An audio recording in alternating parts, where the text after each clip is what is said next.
కోపంతో పొంగిపోతూ ఉండటం, మిడిసిపాటు, తృప్తి పడకపోవటం, తన గొప్పతనాన్ని మరింత గొప్పగా భావించడం, పని పాట లేక కాలం గడపడం అనేవి నీచుల లక్షణాలని విదురుడు ధృతరాష్ట్రునికి హితబోధ చేస్తాడు. ఇప్పుడు ఆంధ్రప్రదేశ్ కాంగ్రెస్ పార్టీ అనే కొయ్య గుర్రం మీద స్వారీ చేస్తూ తాను అరేబియా జవనాశ్వాన్ని స్వారీ చేస్తున్నట్టు భ్రమ చెందుతున్న షర్మిలకు ప్రస్తుతం హితబోధ చేసేవారు ఎవరూ లేనట్లున్నది.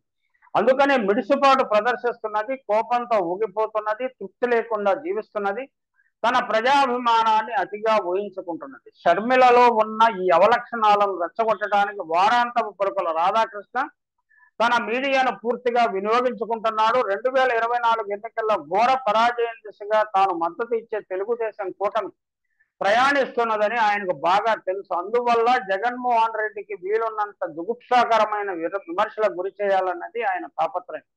చంద్రబాబుకు ఇదే ఆఖరు ఎన్నికలు. తన విధేయత ప్రదర్శించుకోవడానికి రాధాకృష్ణకు కూడా ఇదే ఆఖరు అవకాశం. అటు తర్వాత లూజ్ క్యానన్, విశృంఖలంగా పిచ్చివాడి చేతిలో ఉన్న తుపాకీ గుండెలా ఆయన వ్యవహరించాల్సి ఉంటుంది. అందుకు షర్మిల అనే తెగిన గాలిపటం దొరికింది కాబట్టి దానిని పూర్తిగా వాడుకుంటున్నాడు. షర్మిలకు మొదటి నుంచి మార్గదర్శకునిగా రాధాకృష్ణ వ్యవహరిస్తున్నట్లున్నది. రాధాకృష్ణ, రామోజీ కలిసి చంద్రబాబును, లోకేష్ ను, పవన్ కళ్యాణ్ రాజకీయంగా నట్టేట ముంచారు. అనైతిక రాజకీయాలకు, అధర్మ యుద్ధానికి తెరదీసి ప్రజలు అసహించుకునే స్థాయికి తీసుకువచ్చారు. ఇప్పుడు షర్మిలను కూడా ముంచడానికి వారు సిద్ధమవుతున్నారు. మునగడానికి షర్మిల ముక్కు చెవులు మూసుకొని సిద్ధంగా ఉన్నారు. నాటి బాణమే నేటి బల్యం అంటూ రాధాకృష్ణ పలికిన కొత్త పలుకులో తాను సినిమా కథలు రాసి ఉంటే ఆస్కార్ అవార్డు అర్హుడిని ఉండేవాడినని మరోసారి నిరూపించుకున్నారు. అంతటి సృజనాత్మకతను ఆయన ఈ కొత్త పలుకులో ప్రదర్శించారు. కానీ అసలు విషయం మరిచారు.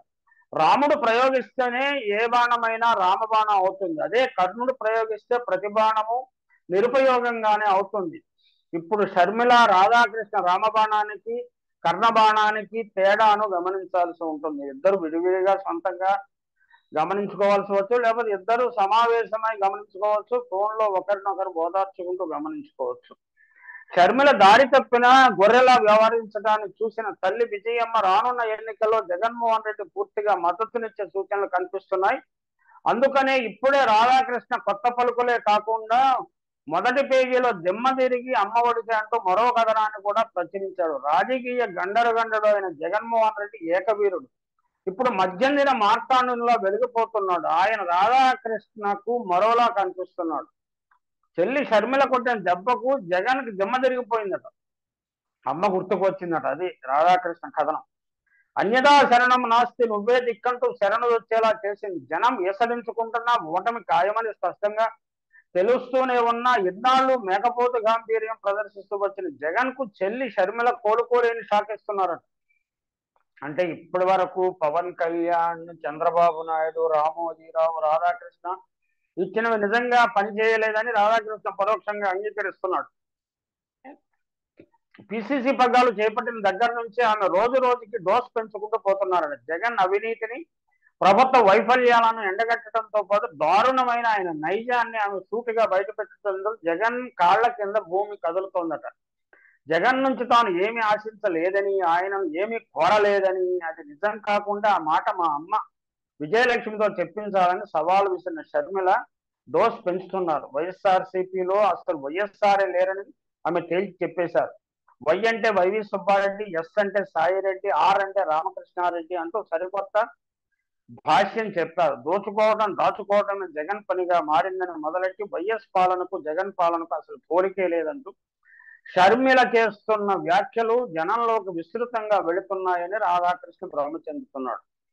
అయితే వాస్తవం ఏమిటంటే వైఎస్ఆర్ సమయం కంటే ఇప్పుడు ఆర్థిక పరిస్థితి అంతంత మాత్రంగానే ఉన్న జగన్ ఎక్కడ సంక్షేమ కార్యక్రమాల అమలులో రాజీ పడటం లేదు. అందుకనే ప్రజల్లో తండ్రిని మించిన తనయుడు అని పేరు తెచ్చుకున్నాడు.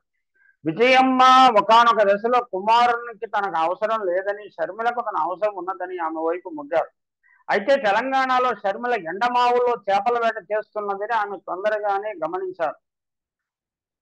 అందువల్లనే మౌనంగా ఉండిపోయారు. దీనితో రాధాకృష్ణ జగన్మోహన్ రెడ్డి తల్లికి ఫోన్ చేసి బతిమాలుకున్నట్టు ఒక కట్టుకథ అల్లేశాడు. అందుకు ఇజ్రాయెల్ నుంచి అక్రమంగా సంపాదించిన పెగాసస్ సాఫ్ట్వేర్ ఉపయోగించుకున్నాడేమో మనకు తెలియదు. మొత్తం మీద రానున్న రోజుల్లో జగన్ కు వ్యతిరేకంగా చెల్లి అనుకూలంగా తల్లి రాష్ట్రంలో పర్యటించబోతున్నారన్న వాస్తవాన్ని రాధాకృష్ణ గుర్తించడం సంతోషం. దీనితో షర్మిలకు ఉన్న కొద్దిపాటి విశ్వసనీయత గాలిలో కలిసిపోతుంది. ఆమె కొంగుసాటును దుష్ప్రచారం చేస్తున్న ఫస్ట్ మీడియా పూర్తిగా ఎక్స్పోజ్ అయిపోతుంది.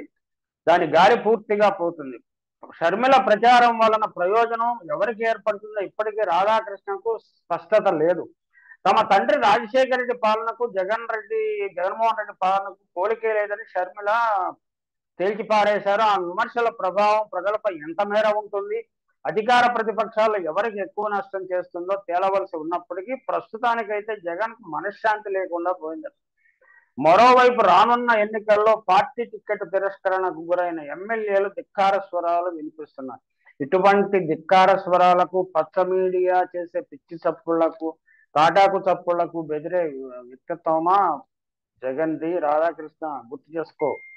అధికార బలంతో ప్రత్యర్థులను కేసులలో ఇరికిస్తూ కుట్రలు కుయుక్తులతో ప్రతిపక్షాలపై దుష్ప్రచారం చేస్తే ఇంతకాలం పబ్బం గడుపుతూ వచ్చిన జగన్ ఇప్పుడు తన సోదరే తన నిజస్వరూపాన్ని విడమర్చి చూపిస్తూ రావడాన్ని జీర్ణించుకోలేకపోతున్నారట. అది రాధాకృష్ణ సూత్రీకరణ.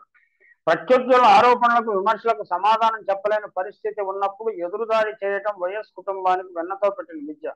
ఇప్పుడు తండ్రి బాటలను జగన్మోహన్ రెడ్డి కూడా ఎదురుదాడిని ఎంచుకున్నారు. వేట కుక్కల కంటే హీనమైన సోషల్ మీడియా సైన్యాన్ని తనపై వేట కుక్కలు హీనమైనవని ఎవ్వరూ చెప్పరు. వేట కుక్కలు వీరోచితమైన వేట కుక్కలన్న హీనమైన దీంతో ఎందుకు రాధాకృష్ణ పోల్చాడో మనకు తెలియదు. It has that heroism. వేట కుక్కల కంటే హీనమైన సోషల్ మీడియా సైన్యాన్ని తనపై ఏకబాలనివ్వని ఉన్మాద మూకను ఇప్పుడు రక్తం పంచుకుని పుట్టిన షర్మిలపై ఉసుకొల్పారు. దీంతో ఆమె వ్యక్తిత్వ హననం ప్రారంభమైందట. షర్మిల వ్యక్తిత్వాన్ని కించపరుస్తూ విమర్శలు చేయటం సోషల్ మీడియా మొదలు పెట్టిందట. ఇక్కడ ఒక వాస్తవాన్ని గమనించాలి. నిజానికి ఏసీబీ కోర్టు, హైకోర్టు, సుప్రీంకోర్టులు కూడా చంద్రబాబుపై కేసుల్లో ప్రాథమిక సాక్ష్యాధారాలు ఉన్నాయని గుర్తించాయి. అందువల్లనే క్వాష్ పిటిషన్ను అనుమతించలేదు. కేసులు యథావిధిగా కొనసాగాలని కోరాయి. అలాగే రాధాకృష్ణ సోషల్ మీడియా బలాన్ని గుర్తించారు. రామోజీ రాధాకృష్ణ ఆడిందే ఆట, పాడింది పాట, రాసింది వార్తగా చలామణి అయ్యే రోజులు పోయాయి. అది వారిని చాలా ఆందోళనకు గురి చేస్తున్నది. రాజశేఖర రెడ్డి బిడ్డగా తనకు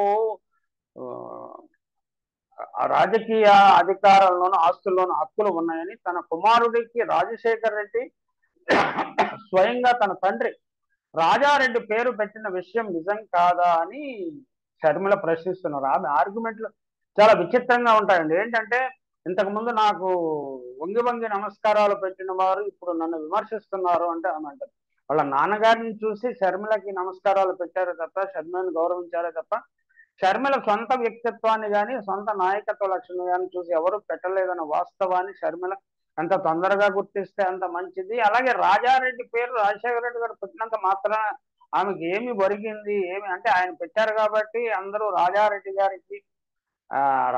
గారి మళ్ళీ ఈమె కడుపున పుట్టాడు కాబట్టి ఈయన అందరికీ సాక్షాంగ దండ ప్రమాణాలు చేయాలని కోరుకుంటున్నారా? ఆర్గ్యుమెంట్ లో అస్సలు ఫసలేని ఆర్గ్యుమెంట్ చేస్తున్నారు. జగన్ రెడ్డి నుంచి తాను ఏమి ఆశించలేదని, తాను ఏదైనా ఆశించి ఉంటే ఆ మాట తన తల్లి విజయలక్ష్మితో చెప్పించగలరా అని సూటిగా ప్రశ్నించడంతో జగన్ శిబిరం ఆత్మరక్షణలో పడిపోయిందని రాధాకృష్ణ అంటున్నాడు. పులి కడుపున పుడే పుడుతుంది, తాను రాజశేఖర రెడ్డి వారసురాలని చెప్పుకునే ప్రయత్నం చేస్తున్నారు. రాజశేఖర రెడ్డి వారసురాలని ప్రజలు గుర్తించాలి. ఆ లక్షణాలను పుణికి పుచ్చుకుంటే ప్రజలు గుర్తిస్తారే తప్ప తాను చేస్తున్న వ్యవహారాలలో ఆమె రాజశేఖర రెడ్డి కడుపును తప్పబుట్టిందని ప్రజలు అనుకుంటున్నట్టుగా అభిప్రాయం జనాల్లో వ్యక్తమవుతున్నది. మొండితనం విషయంలో జగన్ కంటే షర్మిల 2 ఆకులు ఎక్కువే. మొండితనానికి పట్టుదలకి మధ్య ఒక చిన్నని తెర ఉంటుందన్న విషయాన్ని రాధాకృష్ణ గుర్తించాలి.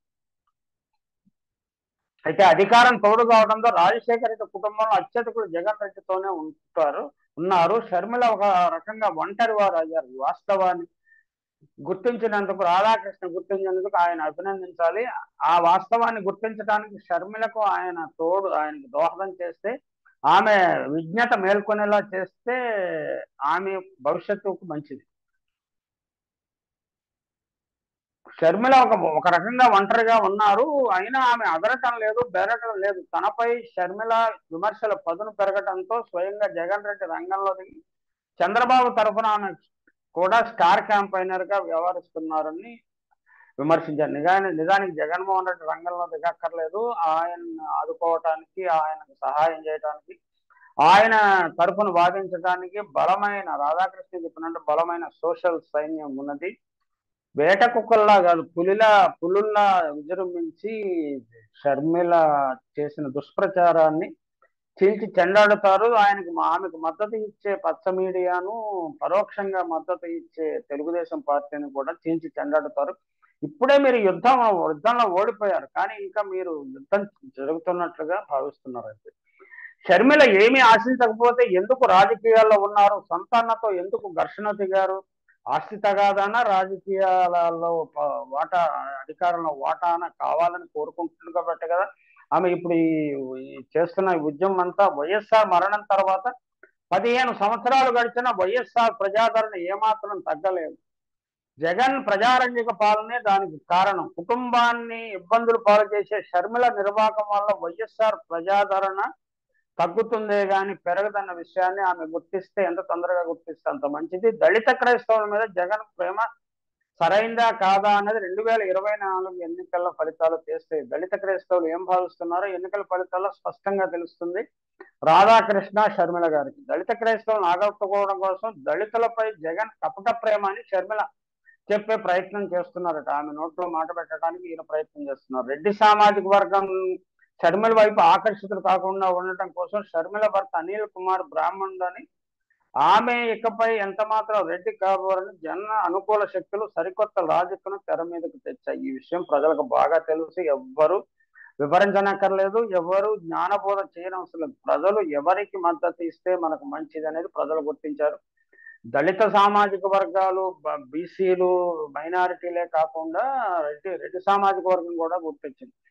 తమకు రాజకీయంగా మనుగడ కోసం జగన్మోహన్ రెడ్డి వల్ల ఒక పునరుత్తేజం వచ్చిందని, లేకపోతే చంద్రబాబు పాలనలో ఇంకా నిర్ధూమధామం అయిపోయేవారమని, షర్మిల లాంటి వారు తమ ప్రయోజనాలను కాపాడలేరని రెడ్లు బాగానే గుర్తించారు. 2019 ఎన్నికలకు ముందు జగన్ తరఫున ప్రచారం చేసి పెట్టిన షర్మిలను రెడ్డి కాదని ఎవరు వేలెత్తి చూపడం గమనార్హం. అప్పుడు ఎందుకు చూపిస్తారు? తప్పకుండా చూపించరు. ఇప్పుడు ఎందుకు చూపిస్తారు అంటే తప్పకుండా చూపిస్తారు. రాజశేఖర్ రెడ్డి బిడ్డ అనే ప్రొజెక్ట్ చేశారు. ఆనాడు జగన్ కోసం చేసిన బాణం ఇప్పుడు పక్కలో బల్లెం అయ్యేసరికి ఆమె భర్త వేరే కుల నేపథ్యాన్ని తెర మీద తెచ్చారు. ఇది జగమెరిగిన సత్యం అన్నట్టు బ్రదర్ అనిల్ నేపథ్యం ఏమిటో ప్రజలకు తెలుసు. అలాగే షర్మిల గత వివాహం వైఫల్యం కావటం, రెండో వివాహం చేసుకోవటం, ఆ వివాహాన్ని చేయటం రాజశేఖర రెడ్డి గారు చొరవ తీసుకోవటం, రాజారెడ్డి గారు వ్యతిరేకించడం, ఇవన్నీ ఈ కథనం ప్రజలందరిలో బాగా సుపరిచితం. కొత్తగా ఎవరిని డిజోన్ చేసుకోవక్కర్లేదు, ఎవరిని ఓన్ చేసుకోనక్కర్లేదు. అయితే ఇక్కడ ఒక విషయం మాత్రం చెప్పుకోవాలి. ఇక్కడ నీవు నేర్పిన విద్యయే నీరజాక్ష అన్న పదం గుర్తు చేసుకోవాలి. అర్జునుడు కృష్ణుణ్ణి దెప్పిపొడుస్తాడు.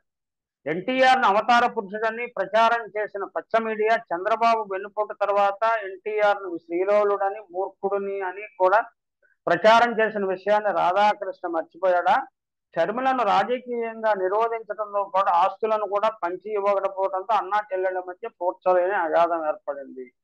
ఈ అగాధాన్ని షర్మిల పూడ్చుకోలేదు. కేవలము విజయమ్మ గారు కానీ, కుటుంబ పెద్దలు కానీ మధ్యవర్తులుగా వ్యవహరించేదని సర్దుబాట్లు చేయొచ్చు, కానీ ఈమె డిమాండ్ చేసినవన్నీ వస్తాయి, లేకపోతే బ్లాక్ మెయిల్ చేస్తే వస్తాయి అని భ్రమిస్తే ఆమె అంత తెలివి తక్కువతనం మరొకటి ఉండదు. పరిస్థితి ఎంత దూరం వెళ్ళిందంటే తన కుమారుడు నిశ్చితార్థానికి మర్యాద కోసం సోదరుడు షర్మిలను ఆహ్వానించారు. జగన్ ను షర్మిల ఆహ్వానించారు.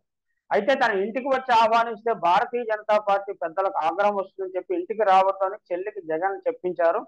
ఇంట్లోకి రానివ్వకపోతే గడప వద్ద ఆహ్వాన పత్రిక వెళ్ళిపోతానని షర్మిల హెచ్చరించడం విదితము. ఎవరికి విదితము?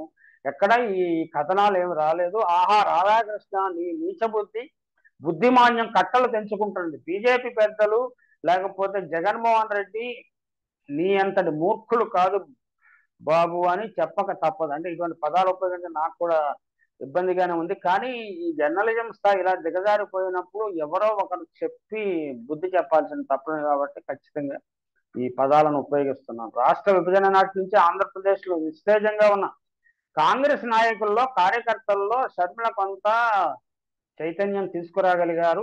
తెలంగాణలో తాజాగా జరిగిన ఎన్నికల్లో కాంగ్రెస్ అధికారంలో వచ్చినందున ఆమె ప్రభావం కూడా ఆంధ్రప్రదేశ్ కాంగ్రెస్ పార్టీలో నూతన ఉత్సాహాన్ని నింపే అవకాశం ఉంది. అదే జరిగితే జగన్ ఓటు బ్యాంకు కొంతమేర గండిపడే అవకాశం ఉంది. ఇవన్నీ రాధాకృష్ణ ఊహలు.